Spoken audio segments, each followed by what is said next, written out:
Greetings, friend. This is a collaboration video between my channel, Smart Hobbies, and Harold Nolte's channel. I'm going to show you how to solve this puzzle, Shuriken by Yoshi Baroshi, without placing any marks in the grid. And I'll explain all the Sudoku tips, tricks, and strategies as I do it. Click on the link below if you want to try the puzzle yourself. And with that, it's solving time. So if you look at this puzzle here, kind of notice how many ones we have. Not that many. We have a couple of twos. And we see some threes cutting across. And so the first mark I can make is a 3 right here because there's a 3 in row 5 and column 8. Only one place left for a 3 right there. And because of this 3, there's only one place left for a 3 in block 3. And there's be 2 spots for a 3 there, but I'm not putting any marks in the grid, so I'm not going to mark that. So we made some progress there. Looking at now 4s, nothing really with the 4s. Go with the 5s. Can't really do anything with the 5s just yet.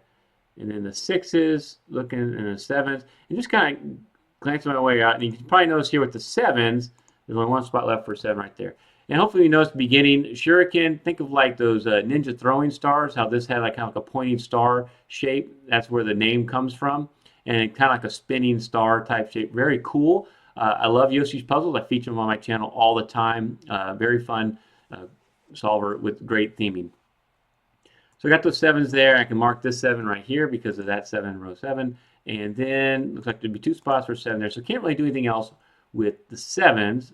Looking at the 8s, is there more I can do with the 8s? Yep, I can solve an 8 right here because of this 8 in column 5 and row 8. And it looks like the 8 should be restricted to those 2 spots there. Not going to make the marks. You probably notice there's an absence. There are no 9s whatsoever in this grid. But hey, if we look right here, you see how there's a 3, 4, 5, 6 right here, and a 1, 2, 7, 8 right there. Well, that's 8 different digits all converging to this one spot. And so that means this is actually a naked single 9, right? That's the only thing that can be right there is that 9. And how does that affect our solve? Well, there's nothing else I can put in here just yet. I mean, there are some restrictions with these 2s. That the 2s in those 2 spots, but I can't really make much of that at this time. But let's kind of go on. Notice how the 7 comes up here, and then this 7 cuts across row 3. Those 2 spots right there, and I'll just kind of highlight them. You know, a 7 has to be one of those spots. That's called a pointing pair. And then put the 7s here, and the 7 here means that a 7 cannot be in these 3 spots in block 9. And they can't be here because of this 7. They can't be either here or here because of this 7. So a 7 has to be in this spot right there.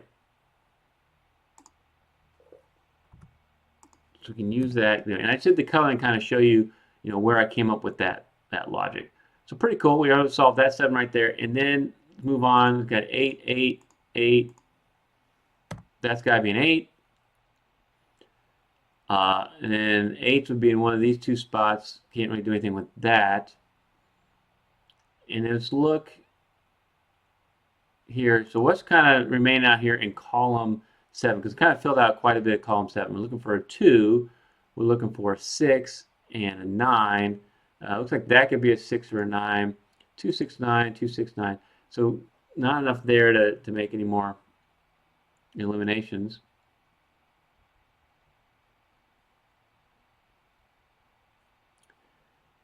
All right. So now where else I want to look?